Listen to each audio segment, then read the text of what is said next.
Arrogant judge mocks disabled man, shocked when he stands up and reveals his true identity. The courtroom was cold, not in temperature, but in atmosphere. It reeked of silent judgment, of sentences already written, of verdicts passed long before arguments began. In the center of it all sat Nathan Hale, a black man in his mid-40s, slumped slightly in a rusted, government-issued wheelchair, his hands bound tightly in steel cuffs that cut into his wrists. His eyes, dark and unreadable, stared ahead, not at anyone in particular, but through them all, as though he'd accepted his fate long before stepping foot into this room. The guards treated him not like a defendant, but like a threat. Not like a suspect, but a monster. When they rolled him in, one of them deliberately let the wheelchair slam against the corner of the judge's bench, drawing a chuckle from the gallery. No one intervened. No one cared. Nathan didn't flinch. He sat there silent, stoic, with the kind of calm that made people uncomfortable, as if daring the world to look him in the eye and see the truth. But no one did. They never did. Judge Carlton Vaughn presided over the court with the grace of a guillotine. Tall, silver-haired, with a permanent sneer stitched into the corners of his mouth, he had the kind of presence that silenced rooms and crushed dissent. His robe flowed like shadow, and his gavel struck like thunder. He didn't believe in fairness. He believed in control. And this case, this defendant, was an opportunity to demonstrate exactly who wielded that control. From the moment Nathan entered, Vaughn didn't see a man.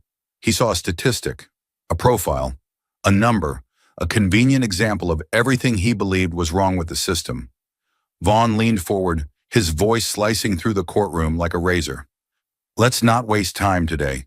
The evidence, I'm told, is overwhelming." His smirk was audible, even when his mouth barely moved. The message was clear. The trial was theater, and Nathan was merely the final act. Beside him stood David Sinclair, the prosecution's golden boy, trim, confident, with a custom suit and a voice as smooth as oil. He moved like a man used to winning, because he always did. His opening statements were polished, rehearsed, choreographed to perfection. "Ladies and gentlemen," he began, gesturing toward the stack of documents on the table, "this man before you has stolen from the very people he pretended to be one of, our nation's most vulnerable, the disabled." He walked with deliberate calm, locking eyes with the jury. He forged documents, manipulated the system, and pocketed the money, all while hiding behind a wheelchair and a lie. Each word dropped like a stone in still water, precise, deliberate, devastating. The bolder members of the jury nodded along. Others sat stiff, unsure whether to question or conform. But one thing was clear. No one would dare challenge Vaughn's authority. Not here, not in this courtroom. Their faces were blank, their expressions muted, like masks worn too long. No one wanted to be the one to raise a hand and ask, "What if we're wrong?" Because in Vaughn's court, doubt was a threat, and threats were eliminated. Nathan sat silently, absorbing every word, every glance, every slight. His eyes flickered, not with fear, but with something far more dangerous, restraint. He didn't speak. He didn't need to. His silence screamed louder than any outburst could. Outside the courtroom, the press whispered of the case as another slam dunk for Sinclair and another example made by Vaughn. Inside, it was a carefully curated spectacle, designed to confirm assumptions and crush resistance. The very system that should have protected Nathan had shackled him without mercy. It didn't matter that the evidence was too clean. It didn't matter that no one questioned its origin. It didn't matter that the defense's requests for further verification were instantly denied. In this court, power was not earned. It was enforced. Nathan had already been tried in the minds of those around him. What remained was not justice, but ritual. A ritual soaked in arrogance, bias, and the quiet, suffocating violence of unchecked authority. But behind the polished courtroom formalities and theatrical gestures of justice, the prosecution unveiled its greatest weapon, the evidence, flawless, unforgiving, and far too perfect to be real. The prosecutor's voice echoed through the courtroom like a sharpened blade, clean and calculated, slicing through the tension with unnerving ease. David Sinclair adjusted the cuffs of his immaculately tailored navy suit, took a measured breath, and stepped forward with the confidence of a man who had never lost. "Ladies and gentlemen of the jury," he began, his tone calm but heavy with purpose, "today's case is not one of ambiguity. It is not one of nuance or gray areas. It is one of deliberate deception, financial manipulation, and calculated fraud." He turned and gestured toward the stack of folders on the evidence table, pristine, symmetrical, perfectly aligned as if they'd never been touched by human hands. Contained in these documents are government aid applications, each one signed, dated, and submitted by Mr. Nathan Hale. These forms, totaling over $100,000 in disability claims, were processed through federal systems, tied directly to the defendant's bank account, and verified by multiple agencies. He paused for dramatic effect, allowing the weight of his words to settle into the room like a slow-rolling storm. The jurors shifted slightly, most of them expressionless, a few already nodding in unconscious agreement. He flipped open the first folder, delicately, as if unveiling sacred scripture, and held up a glossy photocopy of a government form. "Right here," he said, tapping the signature line, "you will find Mr. Hale's signature, here his social security number, and here his fingerprint." He placed it down gently and opened the next one, then the next. The same story repeated itself with mechanical precision. Form after form, each filled with Nathan's information, each bearing his signature, and each attached to perfectly timed bank deposits. "What you see is a pattern," Sinclair declared, "a pattern of intent, not an accident, not a misunderstanding, a man who knew the system, who studied it, and who exploited it without hesitation." Across the room, Nathan Hale sat motionless in his wheelchair, his hands cuffed, his expression unreadable. But there was no denial in his eyes. There was no panic, just an eerie kind of stillness, as if his mind were working far faster than anyone could see. His defense attorney, James Holloway, a wiry man in his early 50s with a voice that always seemed one breath from breaking, stood up, adjusting his tie nervously before addressing the court. "Your Honor," he began, "we are not denying the presence of Mr. Hale's signature. We are not disputing that his name appears on these forms. But the fact that a name exists on a page is not proof of guilt, especially when that evidence is too perfect." The word perfect hung in the air like a curse. There are no corrections, no scribbles, no hesitation marks, no audit flags. Every signature is flawless. Every form is clean.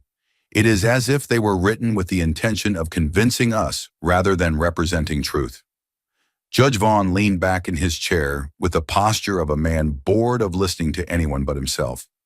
"Mr. Holloway," he said, voice dripping with disdain, "are you suggesting a federal conspiracy to frame your client, or just implying he's the victim of ghostly bureaucracy?" There were a few chuckles from the gallery. Sinclair smiled without smiling. Holloway tightened his jaw. "What I am suggesting, Your Honor, is that no real-world paper trail looks like this unless someone crafted it to appear infallible. Real fraud cases are messy. They have errors. They contradict themselves. These documents are sterile, engineered. That should concern us." Judge Vaughn waved a hand dismissively. "The evidence speaks for itself. Speculation and theatrics are not welcome in my courtroom." Then, turning to the jury, he added, "Ladies and gentlemen, you are here to interpret facts, not entertain fantasies."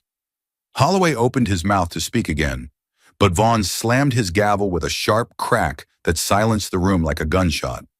"Move on!" The atmosphere turned colder.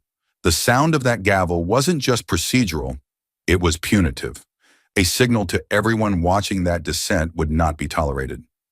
Nathan finally lifted his eyes, staring directly at the judge. His voice, when he spoke, was low but clear and cut through the room like thunder through glass. "The name on those forms is mine. The fingerprints are mine, but I didn't submit them." The statement was so direct, so precise that for a moment no one moved. Even Sinclair blinked. The judge narrowed his eyes. "You're saying someone forged documents using your name, your data, and your prints and submitted them without your knowledge?" "Yes," Nathan replied. No embellishment, no pleading, just certainty. The courtroom was momentarily paralyzed. caught between the absurdity of his claim and the quiet conviction with which he spoke. "That's impossible," Sinclair scoffed. "Fingerprints don't lie. Neither do systems, unless someone with power tells them to," Nathan said, gaze never wavering. A murmur moved through the gallery like wind through dry grass. Holloway saw his opening. He moved quickly to the evidence table. "Your Honor, we formally request an independent analysis of these documents. If they were fabricated, if the system was manipulated, we owe it to this man to confirm." "Denied," Vaughn snapped. "The documentation has already been verified by federal agencies. This court will not waste its time chasing shadows." "But if the evidence is truly clean," Holloway pushed, "why are you afraid to test it?" Vaughn slammed the gavel again, rising slightly from his seat. "I said enough." And just like that, the last thread of possible defense was severed. The tension in the courtroom thickened to suffocation. Nathan sat back in his wheelchair, gaze drifting to the ceiling, like a man watching the world cave in on itself. His posture did not suggest surrender, but neither did it suggest hope. It was the posture of someone who'd seen this happen too many times to believe in a different ending. One of the jurors, a young woman with worry etched into her brow, stole a glance at Holloway, then at the judge, and then at Nathan. Her eyes widened ever so slightly, not in shock, but in dawning horror. She saw it now. The choreography, the trap, the fact that Nathan had never stood a chance. She shifted in her seat but said nothing, just like the rest. Sinclair returned to the center of the floor and raised another form. "Mr. Hale," he said, his voice regaining confidence, "do you deny this is your signature?" "No," Nathan replied calmly. "I deny that I put it there." Sinclair laughed under his breath. "So we're supposed to believe your identity was stolen in a government system, your prints faked, your accounts used, and no one noticed until now?" Nathan nodded once. "Yes." "Why would someone do that?" Sinclair challenged. Nathan's eyes didn't blink. "Because it's easier to frame a black man in a wheelchair than a judge with power." The air was ripped from the room. Even the judge stopped writing. Silence fell so heavy it was as if sound itself had been suspended. No one spoke. No one moved. And in that frozen moment, it became abundantly clear. The trial wasn't about finding the truth. It was about preserving illusion. Nathan's words had cracked the surface, and beneath it, everyone could feel the rotting foundation of the justice they thought they understood. But while the prosecution painted a picture too perfect to question, and the judge crushed every attempt at defense, one man on the jury began to feel the weight of a truth no one dared to speak. Elliot sat in the jury box, his hands clasped tightly in his lap, eyes flickering between the judge, the prosecution, and the man in the wheelchair at the center of it all. At first, he had tried to stay objective, like he was taught to do. 12 men and women sworn in to weigh evidence, to uphold justice, to be impartial. But the longer he sat there, the heavier something began to settle in his chest. A pressure, a question, an itch just beneath the surface of his skin that told him something wasn't right. The case on paper was airtight, flawless documents, unquestioned signatures, a timeline that lined up too neatly, a prosecution that spoke without stuttering, a judge who didn't just preside, he dominated, and a defendant who, through it all, remained eerily calm. That's what began to unnerve Elliot the most. Nathan Hale's silence wasn't one of resignation nor guilt. It was the silence of someone who had been here before, someone who knew the outcome long before the first gavel fell. Each time the defense tried to speak, it was shut down. Objections were silenced with a damn gavel and a glare from Judge Vaughn sharp enough to cut through steel. The defense attorney, a man clearly out of his depth, flinched every time he rose to his feet, as though asking a question was a punishable offense. The jury wasn't deliberating. They were watching a performance. The script had already been written. Vaughn wasn't just a judge. He was a puppeteer, and everyone else danced on his strings. Elliot could see it now. The prosecution's rhythm was too perfect, the documents too polished, and the dismissals too quick. No gray areas, no uncertainty, just a straight shot from accusation to conviction. He looked around at his fellow jurors. Most of them stared ahead blankly, eyes glazed, nodding when Sinclair spoke as if they were hypnotized. One man twirled a pen in his fingers absently. A woman 2 seats down scribbled words in a notebook. Not legal notes, just meaningless doodles. No one questioned anything. No one leaned forward. No one whispered doubts. And Elliot realized why. It wasn't apathy, it was fear. No one wanted to be the voice that broke the silence, the voice that made the judge pause and look their way. Vaughn didn't have to threaten anyone directly. His authority did all the talking. Every time he shot down a motion or glared at the defense, it was a reminder. Challenge me and you'll regret it. Elliot felt it too. That invisible noose tightening every time he thought of raising a hand, or even glancing at Nathan with empathy. He remembered the moment Nathan had spoken, just one sentence, but it was enough to throw the room off balance. The name on those forms is mine, but I didn't put it there. It wasn't a denial. It wasn't a plea. It was a statement of truth so raw it scraped against the polished floor of that courtroom like broken glass. And still, no one reacted.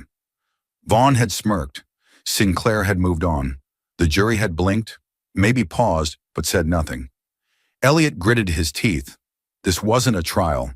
This was a cage, a show, an illusion dressed in legal robes in the false dignity of oak furniture and marble walls. The system didn't care if Nathan was guilty or innocent. It only cared that someone was. And Nathan fit the mold. A black man alone, accused of fraud, claiming innocence in a courtroom designed to ignore it. Elliot felt the shame coil in his gut like a serpent. He had believed in the justice system once, had believed in oaths and evidence and deliberation. Now he saw how little any of that mattered when power sat smug behind the bench and truth had been strangled long before the trial even began. He glanced back at Nathan, still silent, still watching, but not pleading. There was no desperation in his face. There was only endurance. Elliot wondered how many times Nathan had seen this play out. How many times had he been dismissed, disbelieved, diminished, just because the system decided it was easier that way? And still, the man didn't break. That strength both inspired and terrified Elliot. It reminded him that staying silent, even out of fear, made him complicit. But what could he do? He was one man, one vote.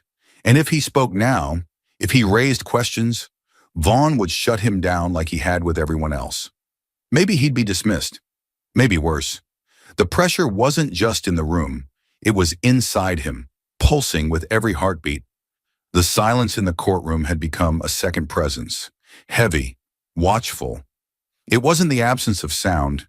It was the suppression of it, a controlled stillness where every breath felt like betrayal. The kind of silence that suffocates, that forces people to look down, to nod along, to pretend they're not watching a man be buried alive by paperwork and prejudice. Elliot tried to steady his hands, but they trembled anyway. This wasn't how justice was supposed to work. This wasn't truth. This was theater, dark, cruel, and precise. Nathan wasn't being judged for what he had done, but for what he was, vulnerable, alone, and easy to silence. Still, Elliot sat there frozen, complicit in the quiet. He hated himself for it, but the unspoken rules of that courtroom were stronger than any law he'd sworn to uphold. He looked again at Nathan, who finally turned his head and met Elliot's gaze, just for a moment. And in that moment, Elliot felt seen, not judged, not condemned, just seen. And that terrified him more than anything else, because it meant Nathan knew. He knew Elliot could see the lie, and he knew Elliot was choosing silence, choosing safety. The trial wasn't about proving guilt. It was about maintaining power. And in that battle, truth had no place. Elliot turned back to face the judge as the next piece of evidence was presented, his heart pounding like a war drum in his chest, and the silence roared louder than ever. The courtroom had never felt so still. Time seemed suspended, each tick of the second hand on the wall clock stretching into eternity as Judge Vaughn prepared to speak. The weight of his authority filled the room like smoke, thick and suffocating, leaving everyone frozen in place.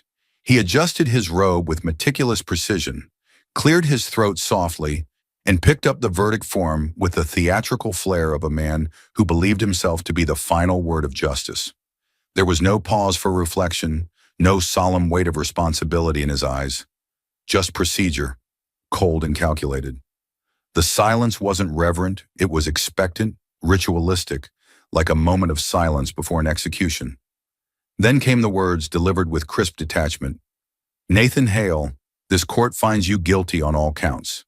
The phrase landed with a finality so absolute it was as if a trap door had opened beneath the room. There were no gasps, no outrage, no protest, just silence, deafening in its acceptance. The members of the jury sat motionless, their expressions blank, as though they had merely checked a box rather than condemned a man. A few eyes dropped to the table. Others stayed fixed on the judge's face, afraid to show anything but agreement. The gallery was equally still, the spectators as lifeless as statues. It was as if the very walls of the courtroom had absorbed the injustice and grown used to it, indifferent to another life lost in the machinery of power. Nathan didn't move. His face remained composed, his eyes steady. There was no visible reaction, no flinch, no shaking of the head in disbelief. If he felt anything, rage, sorrow, fear, it was buried deep beneath a layer of control, forged over years of knowing exactly how the world saw him. His hands, still cuffed in front of him, rested lightly on his knees. He didn't look at the judge. He didn't look at the prosecutor. He stared straight ahead, as if already seeing beyond the room, beyond the bars that were being prepared for him, beyond the twisted performance of justice that had unfolded around him. For a single moment, Elliot felt the air go out of his lungs. He wasn't sure if he'd stopped breathing or if the room itself had somehow stolen the oxygen. The word guilty echoed in his skull like a bell tolling for something he couldn't take back. He had known it was coming. He had seen the writing on the wall, had watched the defense be dismissed at every turn, had heard the prosecution's perfectly rehearsed lines spoken as if from a script. And yet the finality of the verdict hit him like a punch to the chest. He felt himself shrink in his seat, shame creeping up his spine like ice water. He stole a glance at Nathan, half hoping for an emotional reaction. Something, anything that would let him believe the man was just another criminal and not the victim he so clearly appeared to be. But Nathan sat there like a stone, dignified, unmoved, almost regal in his refusal to give them the satisfaction of watching him break. Elliot swallowed hard, his fingers clenched around the edge of his chair, knuckles turning white. He wanted to speak. God, he wanted to scream, to stand up and shout that this wasn't right, that they had failed, that the system was broken and they had helped break it. But no words came, only guilt. He had watched it happen, piece by piece, like watching someone slowly drown while being told to stay seated. He had seen the prosecutor's evidence, too perfect, had watched the defense be humiliated and blocked at every turn, had felt the growing unease in his chest, that cold certainty that they weren't judging guilt, they were just completing a narrative. And he had said nothing, not even a whisper of resistance. He had nodded along, voted with the rest, sealed Nathan's fate with a silence that now roared in his ears. Judge Vaughn's voice continued, giving procedural instructions about sentencing, timelines, appeals, things that sounded like afterthoughts, like legal filler in the aftermath of something irreversible. But Elliot wasn't listening anymore. He couldn't hear anything past the deafening throb of his own heartbeat. He kept seeing Nathan's eyes, calm, unwavering, not pleading, but full of something worse, disappointment. Not just at the system, at them, at him, the juror who had known something was wrong and said nothing. For a moment, the courtroom stood still, locked in the aftermath of the guilty verdict, like a tableau frozen in glass. The judge shuffled his papers.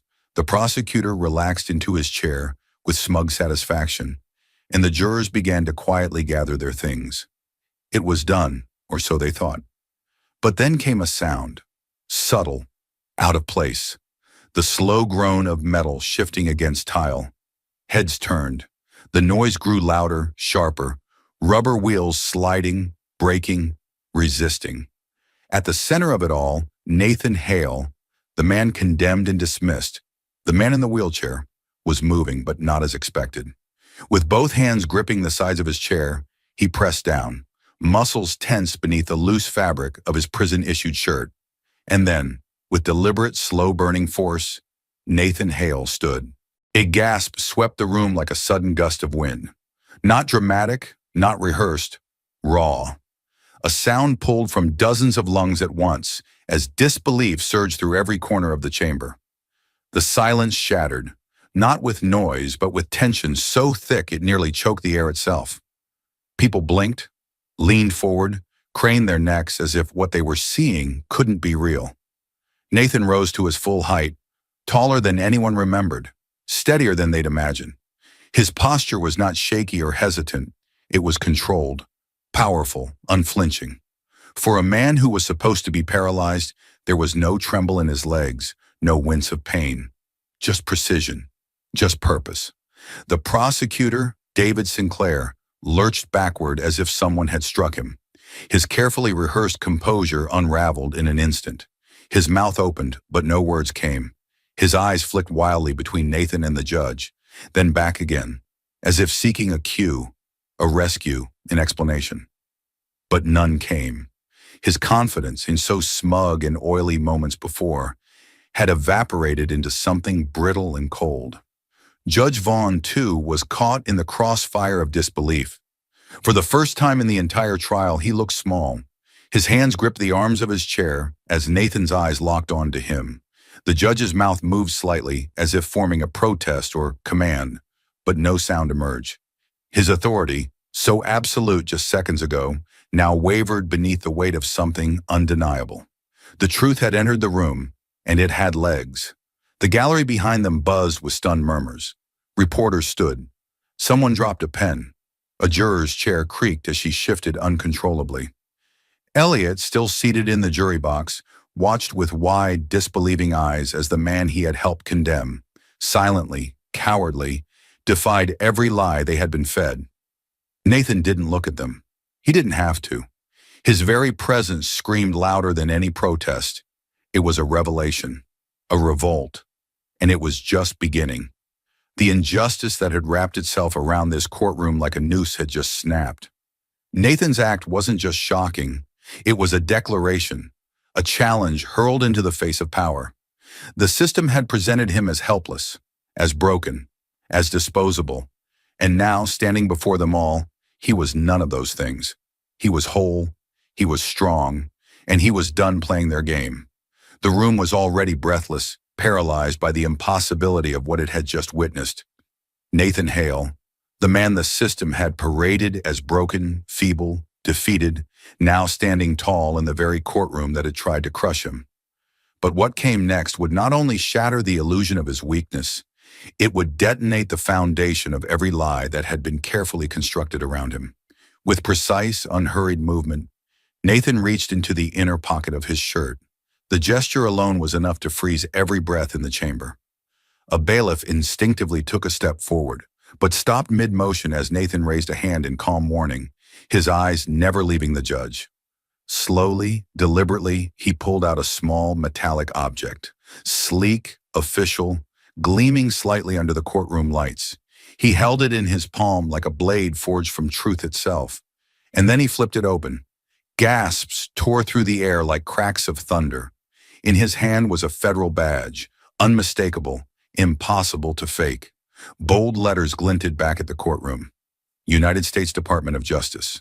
Special Agent.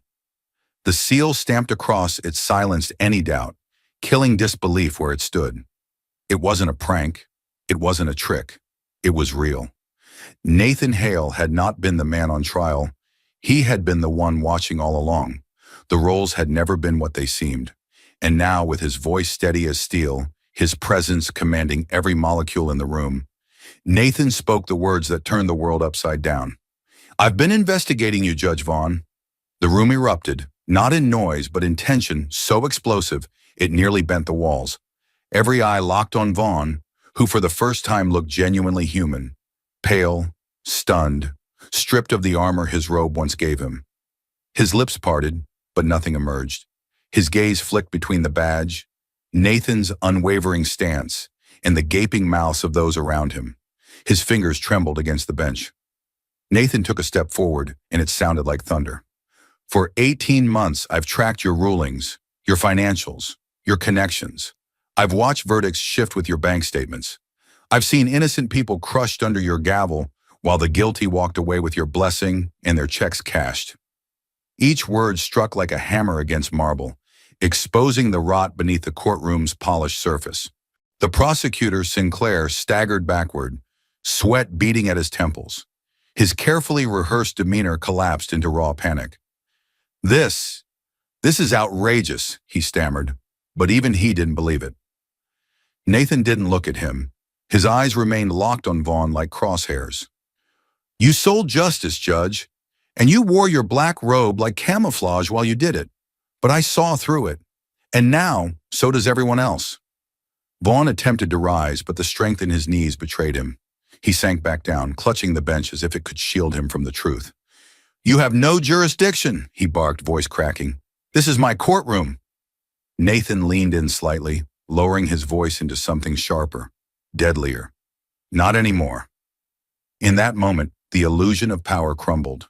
The man who had dictated lives with a smirk and a gavel was now a cornered predator, exposed and trembling beneath the weight of a truth he could no longer outrun. And as Nathan stood, badge in hand, eyes ablaze with justice long denied, the entire courtroom realized the game had never belonged to Vaughn. It had belonged to the man they tried to silence, the man who had turned their verdict into a reckoning. The fight for justice is just beginning. More shocking twists are ahead. Don't miss a moment. Like, subscribe, and turn on notifications to stay with us. Thank you for standing for truth and justice. Where are you watching from? Let us know. The silence that followed Nathan's explosive revelation was thick with disbelief, but it didn't last long. He didn't give anyone the chance to regain control, not even for a second. He took another step forward, standing tall at the center of the courtroom that had just tried to destroy him, now turning it into the very stage for his reckoning. His voice rose, clear and commanding, cutting through the tension like a blade. I have evidence, wire transfers, communications, court transcripts, each one a nail in the coffin of your illusion of justice. His gaze bore into Judge Vaughn, who now sat frozen behind the bench, pale as paper, gripping the wood as if it could somehow hold back the storm that was bearing down on him. You've taken bribes from defense attorneys, prosecutors, private interest groups. You've manipulated verdicts, buried exonerating evidence, silenced whistleblowers. You've turned this courtroom into a marketplace and justice into currency. A ripple of gas moved through the room like a slow-building wave. People in the gallery leaned forward, eyes wide, struggling to comprehend the scope of what they were hearing. Some looked toward Vaughn for denial, for rebuttal, but all they saw was a man unraveling. Nathan continued, relentless. You orchestrated wrongful convictions to protect your deals, targeting those least able to fight back. You profited off the lives of the poor, the marginalized, the voiceless, and all the while you wore that robe like it made you untouchable.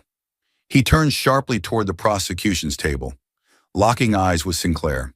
And you, David Sinclair, your hands are just as dirty. You forged evidence. You coerced witnesses.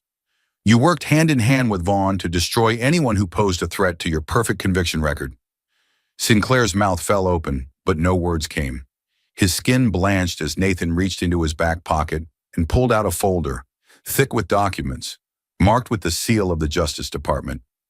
Inside this file are recordings, emails, and transaction logs, each linking you directly to over a dozen cases where evidence was tampered with or outright fabricated under your direction.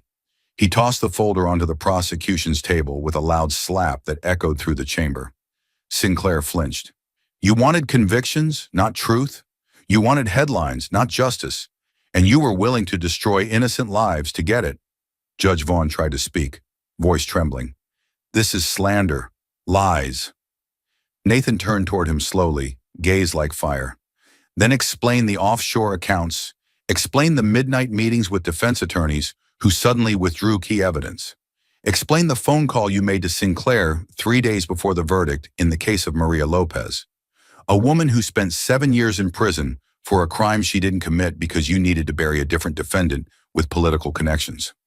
The judge opened his mouth again, but nothing came out. His jaw worked, his eyes darted, but the words failed him. His mask had shattered, and there was nothing behind it but fear. The courtroom had changed. This was no longer Vaughn's domain.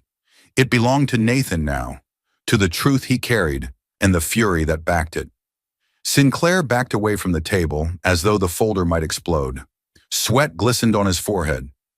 "You don't have proof," he whispered. Nathan raised his voice. "Then call my bluff. Go ahead, open it. The emails from your private server are in there. The financial link to Vaughn's Cayman account is in there. Testimony from former clerks, audio recordings from intercepted calls. Everything is in there." No one moved. No one breathed. Even the bailiff stood paralyzed, unsure of who held authority now. Nathan stepped back, allowing the weight of his words to settle. This courtroom was built on the promise of justice, but under your rule, it became a graveyard for truth, for fairness, for the innocent. Not anymore. The silence that followed wasn't just stunned, it was seismic. The very walls seemed to vibrate with the enormity of the accusation. The illusion was shattered. The empire of fear and lies Judge Vaughn had built crumbled before their eyes. And Nathan, once framed as the criminal, now stood as the one man brave enough to expose the rot that had devoured the system from within. The silence that followed Nathan's final words wasn't just quiet, it was deafening, unbearable, alive with the sound of crumbling illusions and guilt surging to the surface.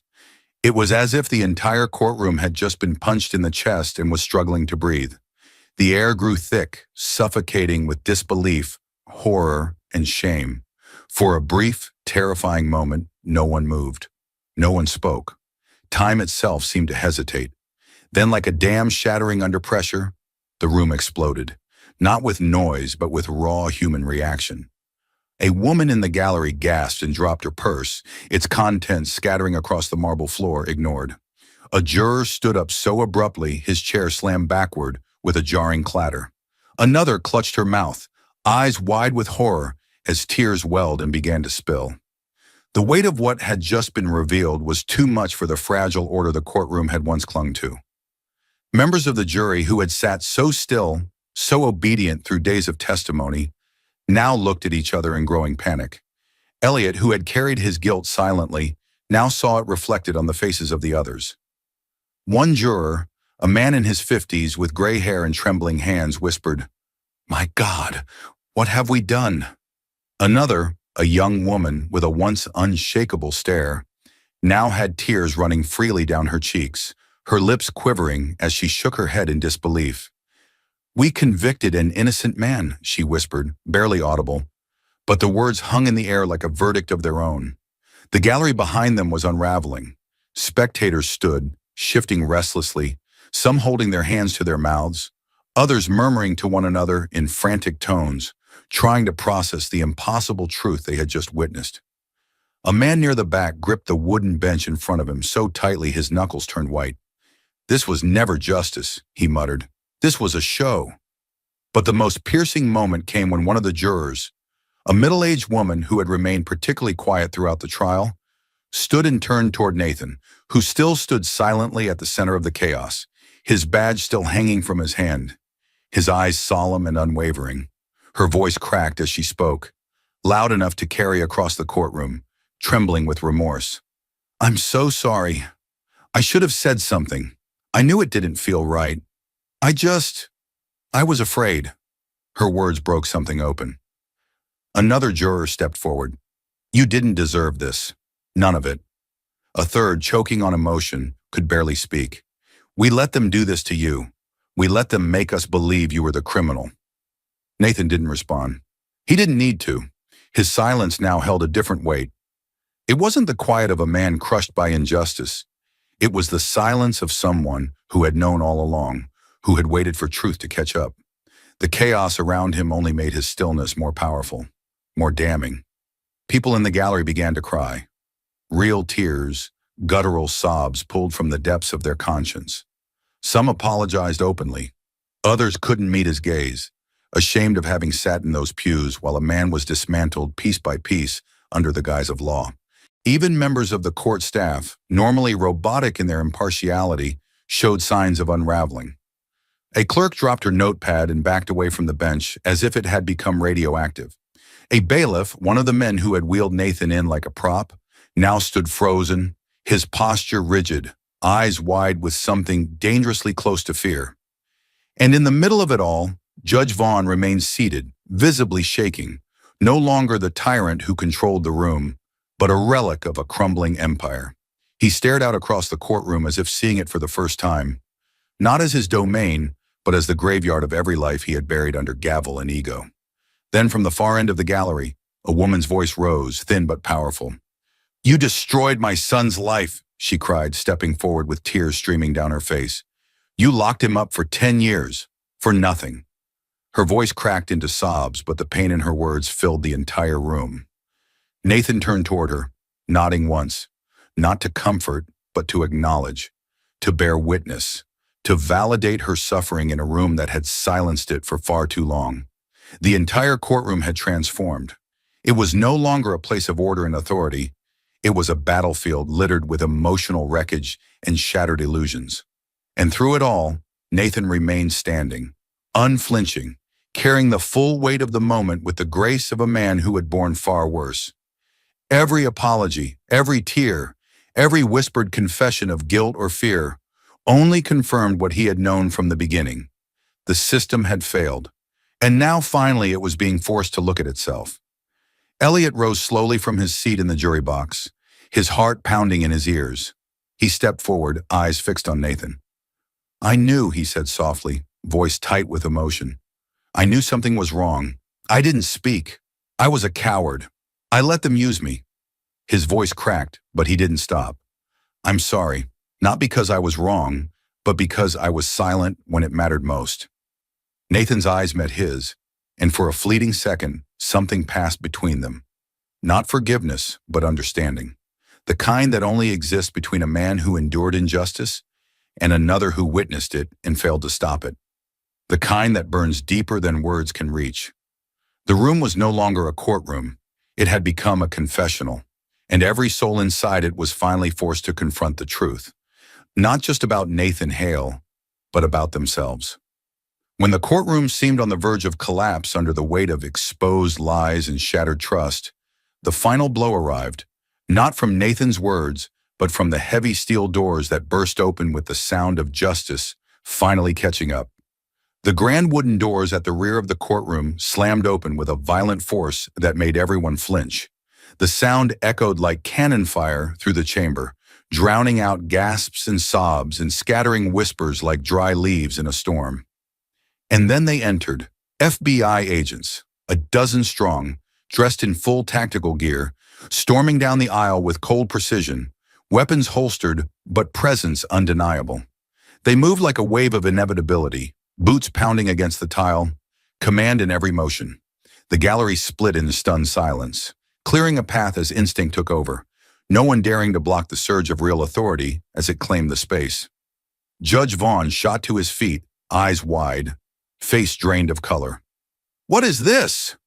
What the hell is this?" he shouted, voice rising like a man drowning. He looked around wildly, searching for an anchor in a room that no longer belonged to him. "This is my courtroom," he bellowed, slamming his hand on the bench as if it could reassert his power, but the impact was hollow. "I demand an explanation." But no one answered. The agents didn't even look at him. They had their orders. They had their target. And Vaughn, once the untouchable god of this room, was now just another man about to fall. Nathan didn't move.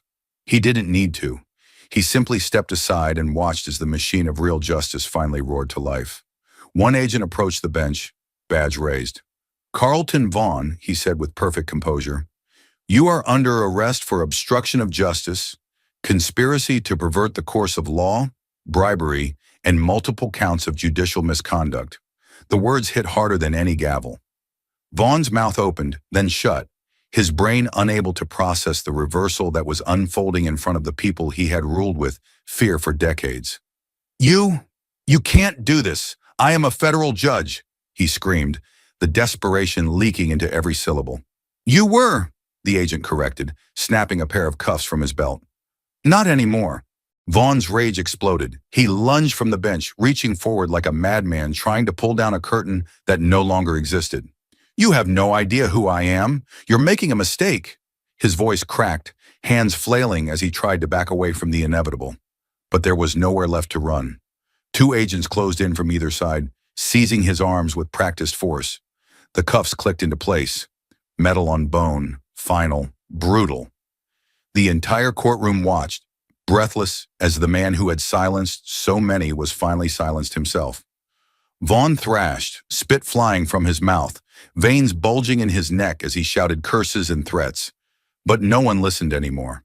His voice, once gospel in this courtroom, now sounded pathetic, unhinged, like a man screaming from inside a cage no one would ever open again.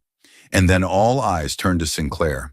The prosecutor had been backing away from the table, slowly, methodically, like a predator trying to retreat from a larger threat without being noticed. His face was pale, his pupils darting around the room as he calculated options that no longer existed. I didn't know, he stammered, hands slightly raised in front of him. I didn't know what Vaughn was doing. I was just following procedure. Nathan stepped forward, his voice like a gunshot in the silence. You knew. You were in every email, every call. You signed off on every deal. You were his enabler. You wore the law like armor, while you carved up lives behind closed doors. You were never a servant of justice. You were its executioner. Sinclair looked around, desperate for help, for denial, for escape. But the agents were already moving. Another pair of cuffs flashed in the light. He stumbled backward, bumping into the prosecution's table. This is wrong, he pleaded. I've given my life to the system. One agent seized his wrist. Exactly, the man said. And you corrupted it. Sinclair didn't fight. He slumped as the cuffs snapped into place, head bowed, sweat pouring down his face. It was over. The gallery watched in stunned silence as both men, once untouchable titans of this courtroom, stood shackled before them. The very symbols of authority, stripped, exposed, and chained in front of the people they had crushed. Nathan stood tall as the agents read Vaughn and Sinclair their rights. He didn't smile. He didn't gloat. This wasn't revenge. It was justice finally cutting through the fog of lies. He looked out at the jurors, the gallery, the court reporters, the staff. Each of them now witnesses not to a conviction, but to a reckoning. For years, the system had devoured the innocent to protect the powerful. But now, before their eyes, the roles had reversed. The predator had become the prey. The robe had become a shroud. And as the agents led Vaughn and Sinclair toward the doors they had once commanded from, heads turned, people stood, and the entire courtroom watched in collective awe. Some clapped, others cried, a few simply stared, stunned, awakened. This wasn't just justice for Nathan. It was justice for every name buried in sealed records, for every voice silenced beneath legal jargon, for every truth twisted by power. The thunder of boots faded down the hall. The doors slammed shut behind the agents and their prisoners. The silence that followed was not like the silence before. It was heavier, but it was clean, and it was real. As the heavy courtroom doors slammed shut behind the cuffed and disgraced Judge Vaughn and Prosecutor Sinclair, an eerie, unfamiliar stillness settled over the room. Not the oppressive silence of fear that had ruled for so long, but something different, something lighter, something closer to release. It was as if the entire courtroom had been holding its breath for days, weeks, maybe even years, and now finally it could exhale. The shackles had not only been locked around the wrists of two corrupt men, they had been broken from the minds and souls of those who had unknowingly carried the weight of complicity. Elliot sat still for a moment, eyes locked on the door that had swallowed the tyrants, his chest rising and falling in deep, uneven breaths. For the first time since this trial began, he could feel the tension unraveling from his muscles, the shame slowly loosening its grip on his ribs, no longer a vice of silence and submission. He had not spoken soon enough. He had failed when it mattered most. But in this moment, as truth stood victorious and power had been humbled, something inside him cracked, not with guilt, but with the possibility of redemption. Around him, the other jurors stirred, not chaotically as before, but with the dazed, cautious movements of people emerging from a long, dark tunnel. Their eyes met one another's, not in fear, not in confusion, but in a kind of mutual awakening. One woman, still pale, tear-streaked, covered her mouth with a trembling hand as a single sob escaped her lips. She wasn't crying from pain anymore. She was crying because the mask had finally fallen, and the truth, however cruel, had finally spoken louder than the lies. Another juror, a man who had once nodded blindly along to every prosecution point, now rubbed his face with both hands, like he was scrubbing away months of internal rot. They weren't celebrating. They weren't relieved because the bad guys had been caught. It was something deeper, more spiritual. They had been freed from manipulation, from ignorance, from the invisible grip of injustice that had twisted itself around every corner of that courtroom like a serpent. And now that serpent had been decapitated, and the venom was no longer theirs to carry. But amid the emotional unraveling, the person who remained untouched by the wave of catharsis was Nathan Hale. He didn't smile. He didn't cry. He didn't sink to his knees or raise his arms in victory. He simply stood there, tall and still, as if he had always known this moment would come, as if he had not hoped for it but worked for it, bled for it, suffered for it, waited for it. His face was unreadable, carved in calm, neither triumphant nor vindicated. Because this wasn't victory for Nathan. It was duty fulfilled, a mission executed to its final step. He had never fought for applause, for forgiveness, or even for revenge. He had fought to expose the truth, to reclaim a justice that had been perverted by men who wore authority like armor. And now that it was done, there was no celebration, only completion. Elliot couldn't take his eyes off him. The man they had nearly condemned to oblivion now stood as a symbol of unbreakable will. But there was no ego in Nathan, no arrogance, just gravity. Elliot stood slowly, cautiously, as if afraid he wasn't allowed to move in this new world where justice had actually prevailed. His legs felt weak, like they belonged to someone else, like they were still trying to remember how to carry a man who had been complicit. He stepped toward Nathan, words tangled in his throat. I didn't know, he said finally, his voice barely audible. No, Nathan replied softly. You did. You just didn't speak.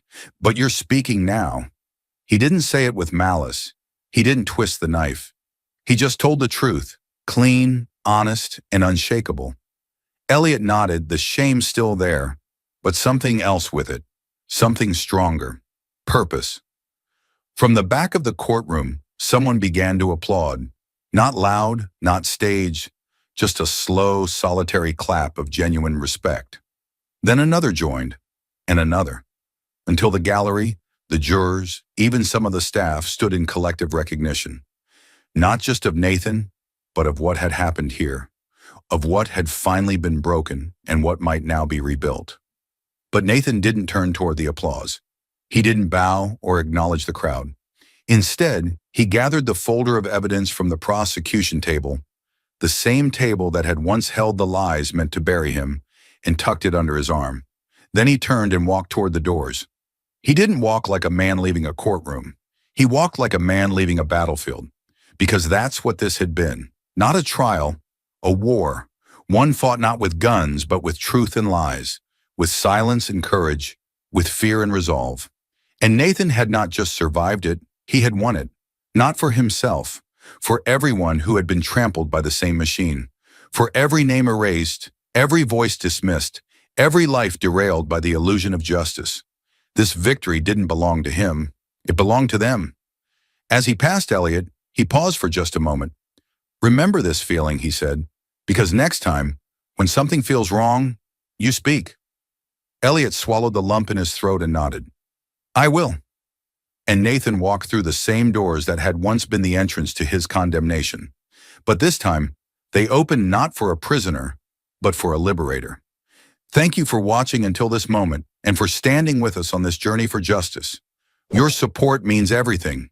Like, subscribe, and turn on notifications so you never miss what's next. And we'd love to hear your thoughts. Leave a comment below and let us know what moved you most in this story. Together, our voices make a difference. The sky was overcast, thick with gray clouds that hung low as if mourning what the world had long forgotten. The air was still, the kind of stillness that wrapped around your chest and made every breath feel heavier. Rows of weathered headstones stretched across the cemetery, each one a silent testimony to a life lived. A story ended. Some remembered, many not. Nathan Hale walked slowly between them, his boots pressing into the damp earth with solemn purpose. In his hand, he held a single white lily, its petals sharp in contrast to the surrounding gloom. His coat flared slightly with each step, the wind refusing to rise, as though even nature understood this moment needed no theatrics. He moved without hesitation, every stride filled with the weight of memory, of unfinished promises, of truths uncovered too late. Then he stopped. The headstone was simple, unadorned, and nearly swallowed by the grass that had grown around it. The name carved into it had long faded from public memory, but not from Nathan's. Jerome Carter, 1981 to 2017. No fancy epitaph, no quote, just dates, bookends to a story that had never been allowed to finish properly. Nathan knelt slowly, the knee of his slacks darkening in the moist soil, and placed the flower at the base of the grave. He stared at the stone for a long moment, his jaw set, his eyes burning not with tears, but with fire. Jerome had been 26 when he was convicted. Another young black man, accused of a crime he didn't commit, steamrolled by a legal system that had never seen him as anything but guilty. The evidence had been circumstantial, the witness unreliable, but none of it mattered. Vaughn had presided over the case, Sinclair had prosecuted it, and the jury, unknowing or unwilling to resist, had delivered the verdict Vaughn had silently demanded.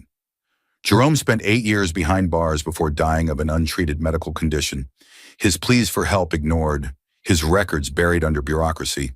He had died in chains, unheard, unseen, forgotten.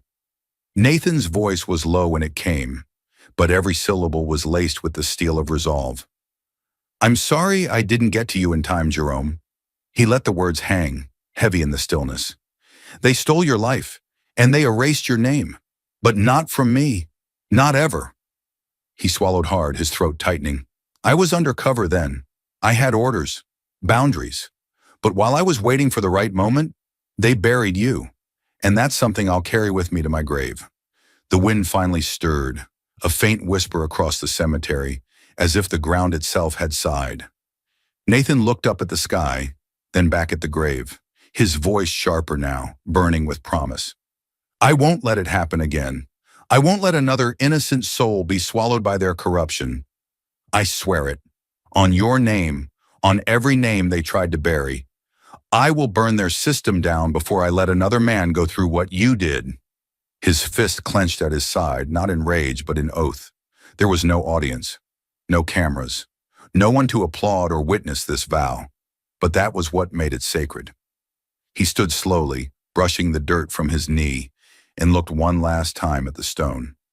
"You deserved better. You all did. And now they'll know your names. They'll remember." His words were calm, but they trembled with the weight of truth. Nathan wasn't just grieving, he was resurrecting. Each step away from that grave wasn't a retreat, it was a declaration. The fight wasn't over, it had only begun, because justice for the dead doesn't end in silence. It echoes forward, carried by those still breathing, still fighting. As he walked back through the rows of graves, Nathan felt the eyes of the fallen on his back. Not ghosts, not specters, but guardians. He didn't need comfort. He needed resolve. And in that moment, surrounded by the countless forgotten, he felt more determined than ever. Vaughn had fallen, Sinclair had fallen, but the machine that created them still breathed, hidden behind robes, behind titles, behind procedures dressed up as righteousness. Nathan would find them. He would drag every last one into the light, because no one else should have to stand at a grave and promise vengeance in place of justice. The wind picked up as he reached the gates, the first drops of rain beginning to fall. Nathan didn't flinch. He let the rain strike him, let it soak through his coat and drip down his face like the tears he refused to shed. Behind him, the cemetery faded into mist, but the fire inside him burned brighter than ever. And with it, the memory of Jerome Carter, and every name like his, marched with him into the storm. Justice doesn't arrive on its own. It doesn't descend from the sky wrapped in golden light, nor does it come knocking politely at the doors of the oppressed. It must be demanded, dragged into the light, even when it resists. It must be fought for, tooth and nail, by people who are willing to bleed for what is right. And in this story, you have seen what it takes. You have seen a man named Nathan Hale, who was forced to endure the weight of a corrupt system so deeply rooted that it no longer recognized truth unless it was weaponized against it. He was framed, humiliated, paraded like a criminal. Every eye in that courtroom looked at him and saw what they were conditioned to see: weakness, guilt, an easy scapegoat, not a man, not an agent, not the truth. And he let them. He let them believe it. He wore their labels. He sat in their chains. All so that when he stood, when he spoke, when he flipped their system on its head, every lie they had built came crashing down like shattered glass. But make no mistake, the power Nathan displayed did not come from his badge. It came from the fire inside him that refused to go out, even when the world tried to bury it. It came from the knowledge that silence is the accomplice of injustice, that in courtrooms across the country, in institutions across the world, injustice is not always loud. It's quiet. It's procedural. It wears a robe. It speaks in legalese. It smiles while it sentences the innocent. And unless someone dares to speak against it, unless someone shatters the silence, it continues unchecked, unnoticed, and undefeated. Nathan did not win because the evidence was finally on his side. He won because he refused to let fear dictate his silence. He understood what too many forget, that injustice thrives in the gaps where courage fails to appear, that systems built on oppression don't collapse from pressure, they collapse from exposure. But that exposure demands sacrifice. It demands risk. It demands that someone somewhere say, enough. You may be watching this, thinking you are far removed from courtrooms and corruption, that this is just another story. But injustice isn't confined to the walls of a courthouse. It's in your schools, your workplaces, your streets. It's in the subtle assumptions made about someone's name, someone's skin, someone's voice. And each time we look away, each time we say, it's not my place, or that's just how the system works, we feed it, we empower it, we become it. What Nathan did wasn't superhuman. It was necessary, it was terrifying, and it was right. He faced down a judge with unchecked power, a prosecutor drunk on convictions, in a courtroom full of people too afraid to ask the hard questions, and he stood anyway. Not because he was fearless, but because the alternative, silence, would have meant surrender, and he refused to surrender. Ask yourself, how many people like Nathan never get the chance to stand? How many innocent lives are buried under case numbers, bad rulings, and lies dressed as facts? How many names will never be cleared, never be heard, because no one had the courage to challenge the status quo? Justice is not a spectator sport. It is not something we can passively hope for. It is a demand, an action, a fight. And it belongs to those who step into discomfort and say what no one else will, who choose what is right over what is safe, who are willing to stand alone if it means someone else will not fall alone. If this story moved you, don't keep it to yourself. Share it. Hit the like button, leave a comment, and subscribe to Emotional Journey for more powerful, thought-provoking stories that matter. Every view, every voice, every act of engagement helps us shine a light on injustice and amplify the fight for truth. Change doesn't happen on its own. It begins with courage. And that courage starts with people like you. Together, we can turn awareness into action. Thank you for being part of this journey. Let's keep speaking up. Let's keep fighting back. Let's keep hope alive.